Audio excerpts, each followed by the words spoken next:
Welcome. You're listening to The Best of Investing. I'm your host, Edward Brown, along with my co-hosts, Mark Hanf and Nam Phan of Pacific Private Money. Our phone number is 888-912-1190. Use that number to answer the trivia questions for a 5-pack tanning certificate given away during the show. That certificate's not sponsored by the radio station, but by Tan Bella Tanning Salon with 2 locations in San Francisco and 1 in Marin. Today's trivia theme is entertainment. Guys, it's really kind of interesting out there in the real estate market with this coronavirus. What's the latest? We've been kind of following this up week by week. Well, the latest is almost, day by day. And when you say the real estate market, so we talk a lot about real estate here on The Best of Investing. And really there's real estate issues and there's mortgage issues and financial market issues. And really here at Pacific Private Money, we live in the universe of mortgage, financial markets, and real estate, of course, because we're lending on real estate. And, it's really interesting what's going on. I check my LinkedIn feed out fairly regularly, and I've got over 5,000 contacts, but I limit my contacts really to only people in the real estate, finance, and mortgage industry. So when I go through my LinkedIn feed, what's great about it is I see a lot of good articles, good posts, good comments, but I'm also seeing things like a lot of the people in, say, the mortgage industry who've been furloughed or laid off who are looking for jobs. I'm also seeing commentary about lenders, both or mainly in the non-QM space, who have completely frozen their businesses because they're not able to unload loans that they've closed recently. So one of the things that happened in the financial markets, in the mortgage markets, and so when I say financial markets, I'm not talking about the stock market. I'm talking about really the mortgage sector of the capital markets. And what happened is that most lenders in the non-QM space, and non-QM is basically a non-agency, non-conventional, kind of a near-prime loan. It's the loans that mostly self-employed people have to use because they don't quite qualify for the prime bank financing. So they pay slightly higher interest rates, and they call that the non-qualified mortgage market. Well, most lenders in the non-QM market, or I should say most originators, they put these loans together and they bundle them up and then sell them to Wall Street. Well, guess what? Wall Street stopped buying all of those non-QM loan products. And so you have these companies that are sitting on hundreds of millions of dollars worth of loans that they have to offload off their credit lines. And so they're suddenly in default. And so we have this liquidity crisis going on in the non-QM lending market, which is part of the alternative lending space that we talk about a lot here at Pacific Private Money. Now, contrast that with private money or hard money, which we do here at Pacific mostly.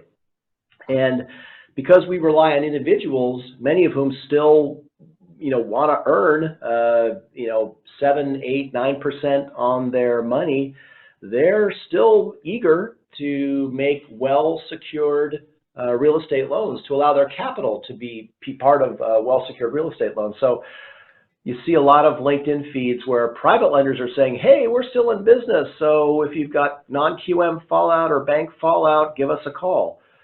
So that's kind of the week for us at Pacific has been actually pretty manic. Nam and I probably have had 2 of our busiest weeks back to back while we've been sheltering in place at our office. By the way, we're like not letting anybody in, but we've got a half staff here at our office in downtown Novato. But the last 2 weeks have been probably the busiest 2 weeks we've ever had.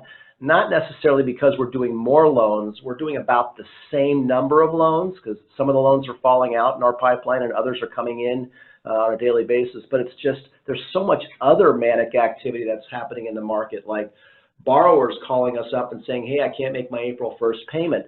And then those private lenders who have invested in the loans that we did maybe several months ago or 6 months ago, and they're calling and going, well, what happens if the guy doesn't make his interest payment? So there's a lot of babysitting going on that Nam and I are doing right now. And you guys look pretty rested, though.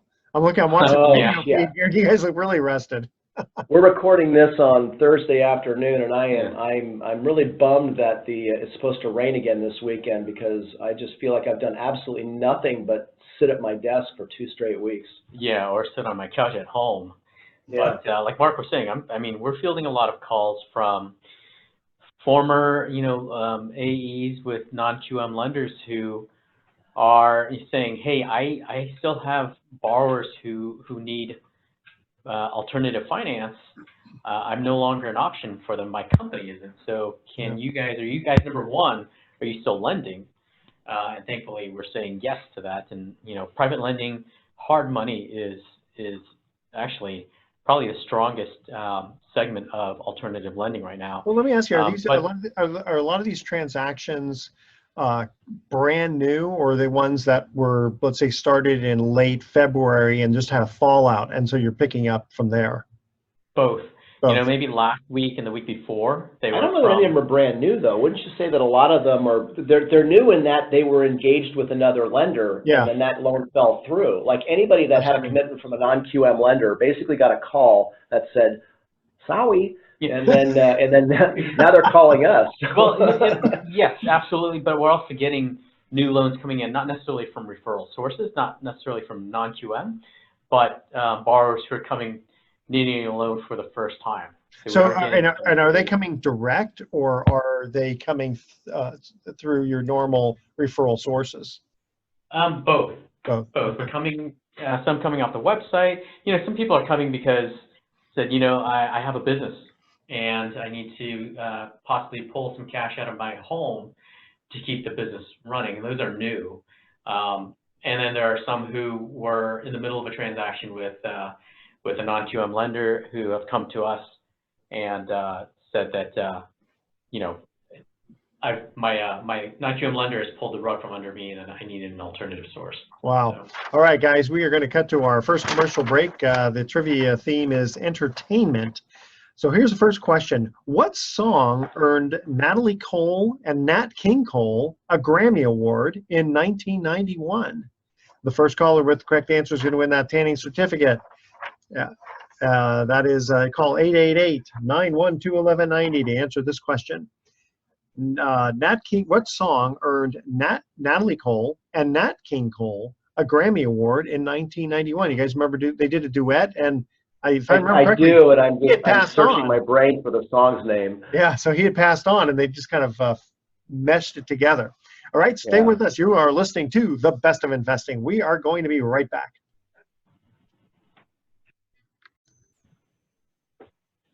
Welcome back to The Best of Investing. I'm Edward Brown, your host, along with Mark Hanf and Nam Phan of Pacific Private Money. Our first trivia question was, what song earned Natalie Cole and Nat King Cole a Grammy Award in 1991? Unforgettable. That's right. Very good. If I remember correctly, Nat King Cole. My bad Nat King Cole impression. Yeah, he had passed away, and the people who do this computer generation, whatever, melted the two voices together. Yeah, so, for the time it was really clever. Nowadays you can do anything, but 15, 20 years ago it was like, whoa. 2 years from now, Mark will be performing in Vegas regularly. How'd you get your start? Well, it's funny. It was during the coronavirus. Oh my gosh. So Mark, continue on. You got a few. Well, Nam had an article he was just going to share. Yeah, and this is from Dr. Chris Thornburg with Beacon Economics. He's somebody who we follow closely, we listen to, and he's a very level-headed economist, and his insights are really ones that we like to look at because it goes beyond sort of the mania that and the headlines that you see in mainstream media. So this is his report from I think earlier this week. The age of the coronavirus, economic turmoil expected through second quarter, spring 2020. He starts off by saying just how much of an impact the coronavirus will have on the global U.S. and California economies is a monstrously ominous and looming question now facing government leaders, businesses, individuals around the world.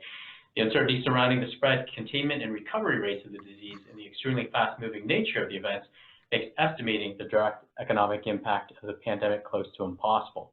Just a few weeks ago, he had a report, saying that, gosh, there's all of this hoopla about that we're in a recession or that we're in a depression. And he said, hold on a second. The fundamentals are still really, really strong. What will sort of determine whether or not it actually turns into a recession is, how long we're in a shutdown. Yeah, and what's interesting is, and again, let's bring this back to, you know, investing and real estate and mortgage investing. You know, we're fielding a lot of inquiries from our clients, from our investors. Some of them are pulling money out of our fund, although very few, fortunately, but more than average. And, you know, whatever you want to believe, whatever kind of person you are, and you know who you are, right? If you're one of those doom and gloom kind of guys, or one of your tinfoil hat wearing kind of guys in your belief systems, you're going to find all kinds of articles to support the idea that this is the worst thing that's ever happened in the history of Earth, and you know it's going to be way worse than anybody. I mean, just complete and utter, in my opinion, nonsense.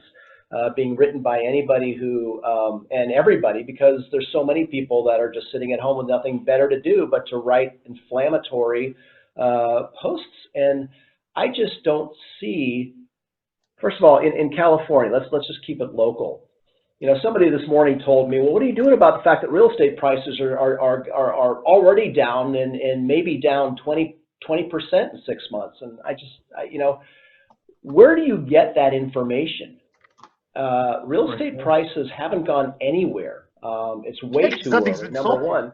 And right, and next, and when things open up again, so it's April, it's early April. We got 4 more weeks of sheltering in place, and then hopefully sometime in May we're starting to kind of restart things again. But you know, you think that California home sellers who know that home inventories are at all-time lows, and fewer people now are going to elect to buy their next home. A lot of people are going to decide, well, it's not going to happen this year, we'll wait till next year. But I don't see home sellers lowering their prices. I just don't see it happening. There's not the metrics in 2008 and 2009 were so much different than what we had now, including the fact that we had overbuilt a ton of subdivisions. There were these empty subdivisions with unsold homes all over California.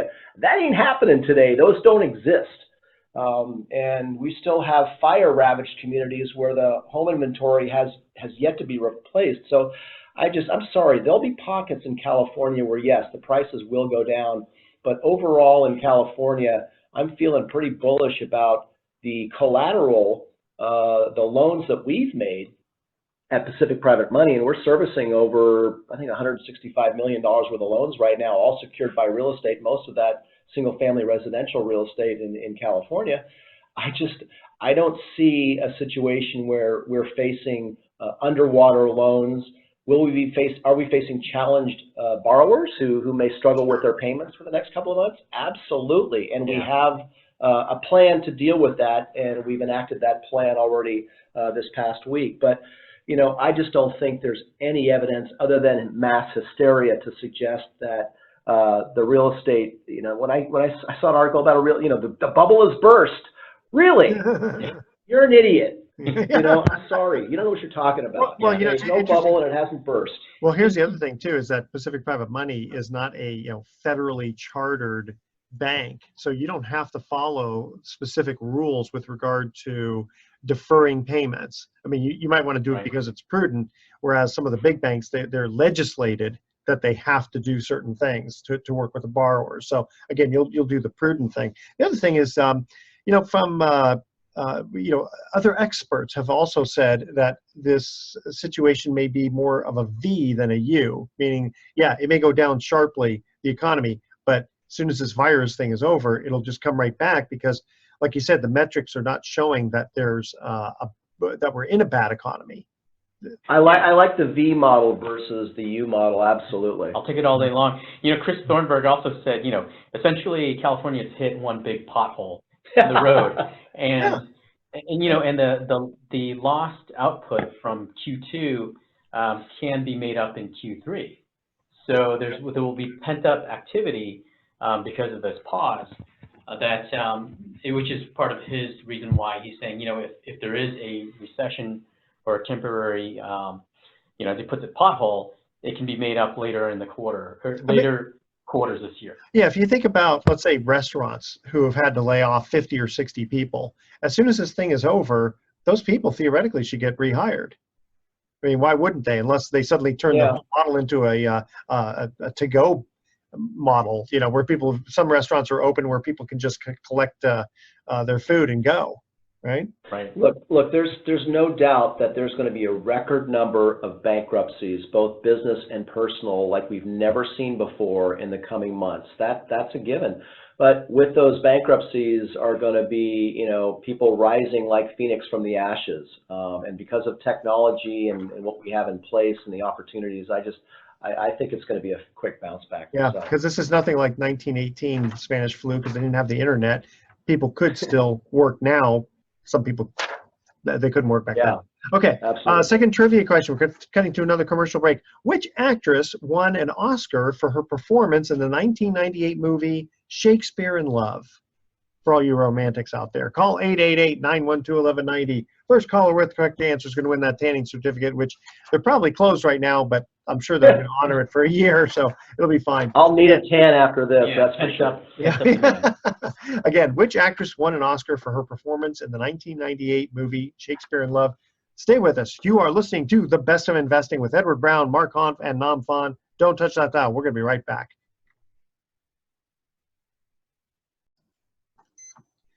Welcome back to The Best of Investing. Again, I'm Edward Brown, your host, along with Mark Hanf and Nam Phan of Pacific Private Money. Second trivia question was, which actress won an Oscar for her performance in the 1990 movie Shakespeare in Love? Gwyneth Paltrow? That is correct. Holy good guess now. Founder of Goop. Founder of Goop. Goop? Is that what it is? Okay. So, you know, Pacific Private Money is kind of a major sponsor of the show. It's you guys. What do you guys do for, you know, tell us, I mean, we're talking about loans, real estate and all that. You give us a deal of the week, so kind of give a little backstory as to, you know, why do people need you? Yeah, so I mean, Pacific Private Money, we're private lenders, alternative finance lenders on real estate, mostly residential real estate, but also some small balance commercial.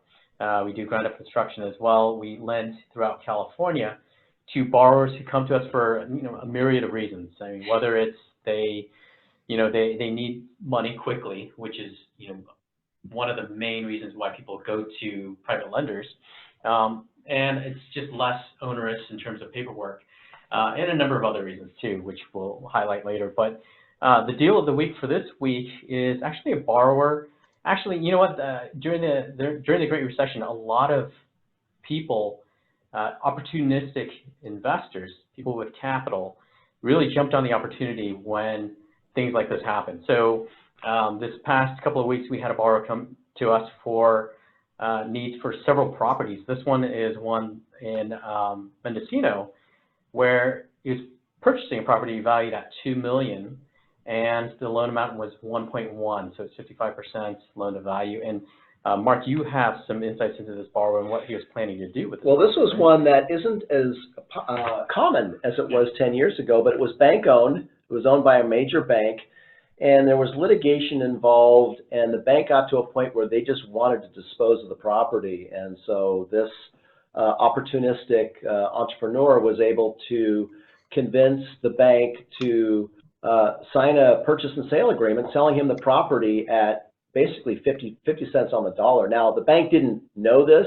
They, I guess they got their own price opinion, and of course the bank never sent anybody out to actually look at the property. So it's one of those situations where they just didn't really know what they were you know, getting rid of, so to speak. So it was one of those where we provided 100% of the purchase price financing. He bought it for 1.1 million. We lent him 1.1 million.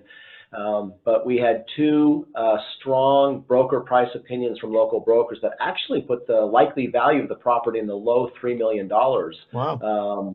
With some, you know, replace the carpet and paint, some lipstick remodel, replace the appliances, that kind of thing.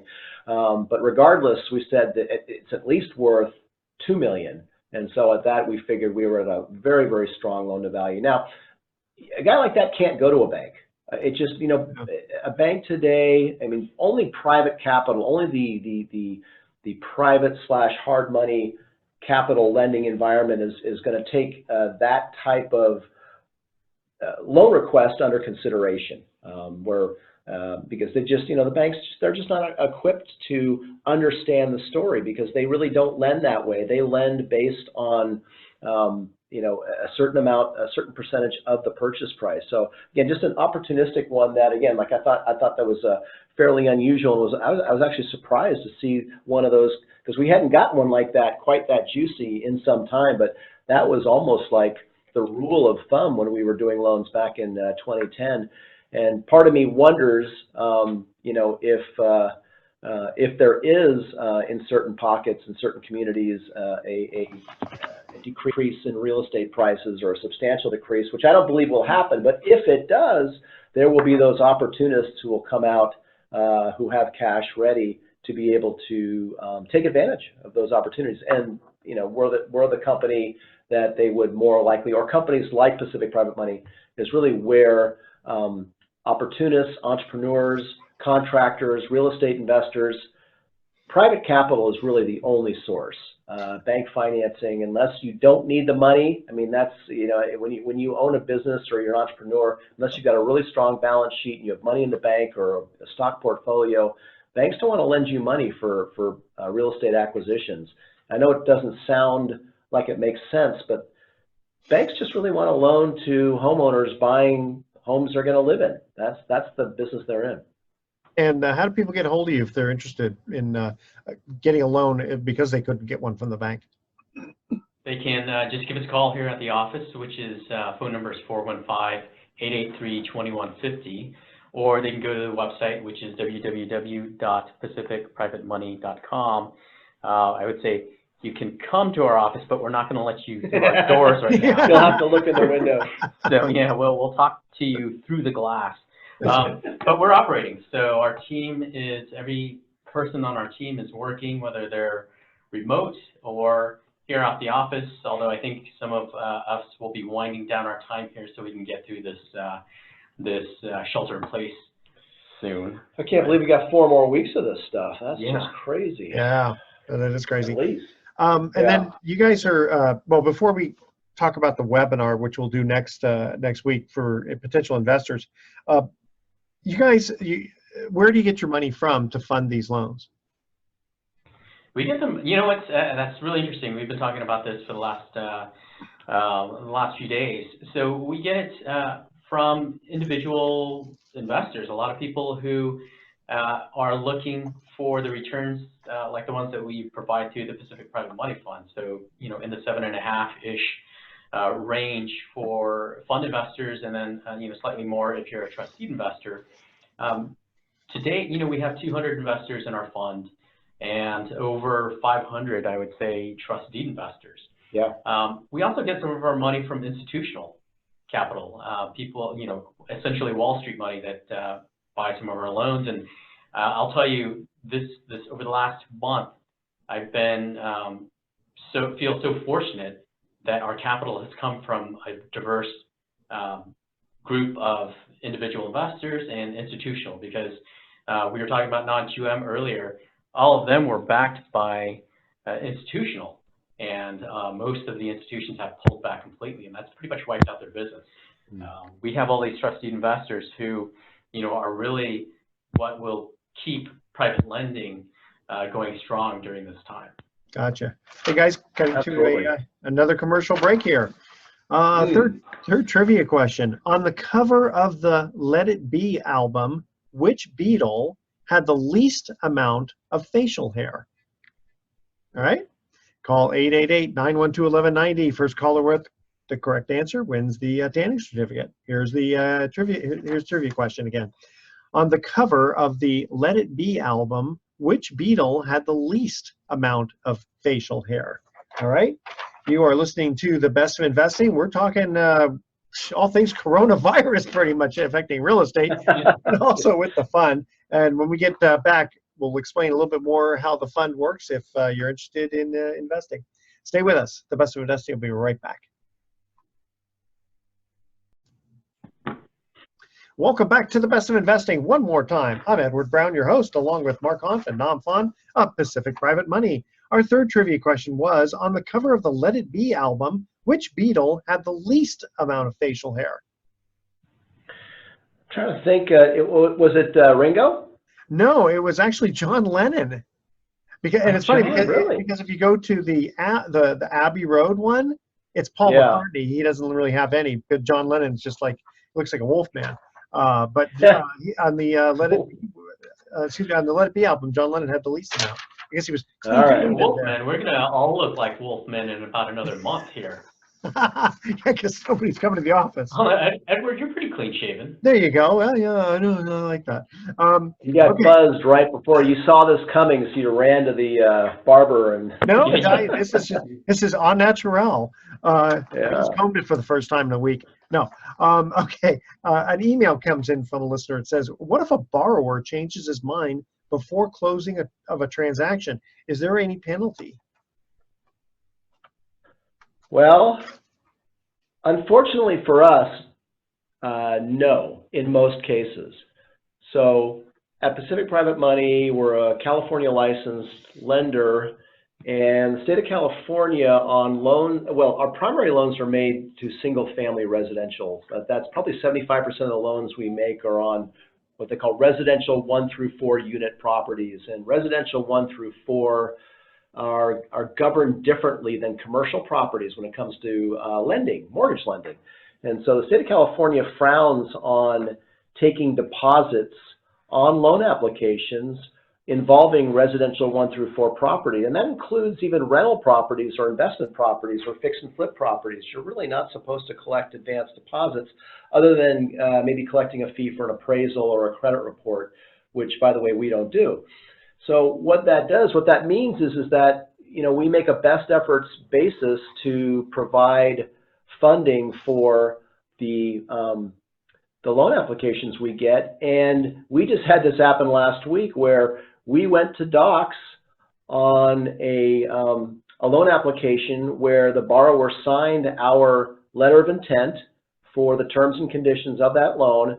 It was 4 pieces of property. It was actually a nice set of loans. We went to loan docs, called the guy up to tell him that the documents were ready to sign, and he said, "Never mind, I've gone in a different direction," which is funny how they all seem to use that term when they mean, "I just screwed you guys over because I went with another lender, didn't tell you that I had applied for multiple lenders at the same time." So really for companies like ours, if you're operating in accordance with California law, we're really, we get paid only when a transaction closes. And so we do from time to time lose out on deals where we thought we were doing everything we had promised to do, and the borrower went in a different direction. So, And especially at something like that, where you have 4 pieces of property. I mean, that's a lot of work that you guys it have. was a lot of work. Yeah.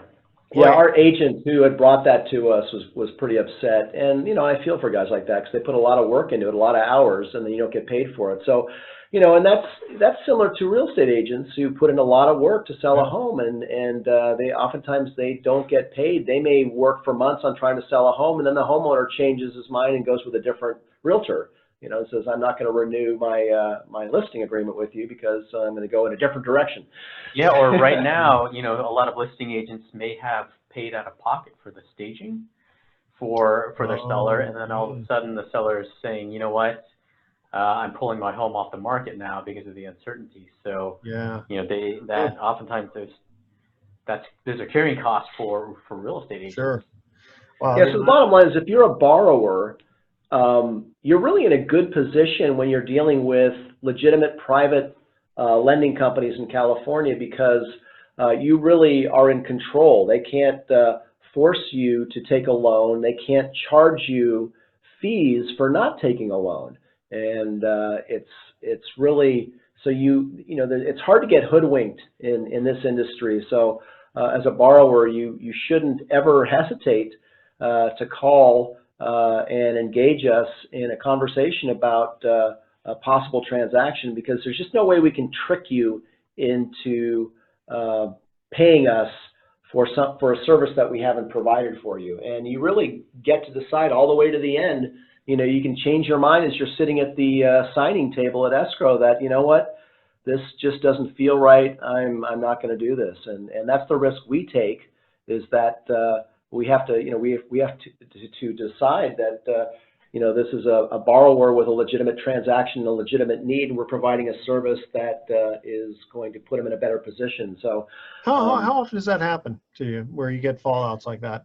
I mean, it's probably fairly rare that it happens right at closing, but right, yeah, it's the degree. It's like the right at closing is rare. It only happens a few times a year, but fallout happens a lot. I mean, fallout happens even they call and they say, oh, that we have a conversation about a loan. We give them the terms. They say, hey, that's great. Send me an application, and then we never hear from them again. Or they send us the application and then they go dark. So there's stages in the process where they may go dark. We may collect the application, create the pre-disclosure documents, and send them to them to sign, because we won't start the full loan doc set until they sign the pre-disclosures, even on investment property. And sometimes they'll sign that, send it back, but then that's the end of it. So it's just they go dark on multiple stages. But I don't know, what percentage would you think, if you had to guess? I would say 1 out of 10. 1 out of 10, yeah, that's probably, it's not huge. So, but again, the key to this is that the consumer is king here. The borrower is king. We can't trick you into paying fees or charges that you weren't expecting. Now, that's not to say there are not illegitimate lenders out there, because I could name names and I won't, but there are known private lenders out there that are just the scum of the earth, and you just want to be careful when you want to deal with legitimate companies. Okay. And quickly, before we go to another break here, regarding the fund, right now, what's the yield in the fund to the investor? Well, we're waiting for the March, we haven't done March accounting yet. January was at an annualized rate in the mid-8s, but the February distribution was in the low 7s, so the March might pop up again. It's hard to look at. You have to look at like a trailing 12-month distribution. The trailing 12-month for the fund is in the high 7% range, about 7.8%. So it's a pretty good. It's a really good return in terms of what California mortgage pool funds are offering on average, which on average it's more in the mid to high 6s. We're in the high 7s because of the types of loans we make and the fact that we share our fee income, our origination fees, with the fund members, and so the accounting gives it a better yield.